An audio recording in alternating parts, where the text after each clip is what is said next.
Jorge Armando Contreras, a former senior director of fiscal services at Magnolia School District in California, was sentenced to 70 months in federal prison and ordered to pay nearly $16.7 million in restitution.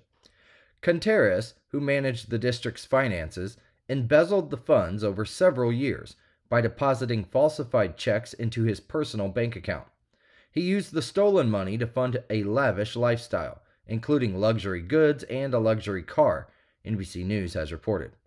Contreras was placed on administrative leave back in August of 2023, and a lawsuit was filed by the district in Orange County Superior Court.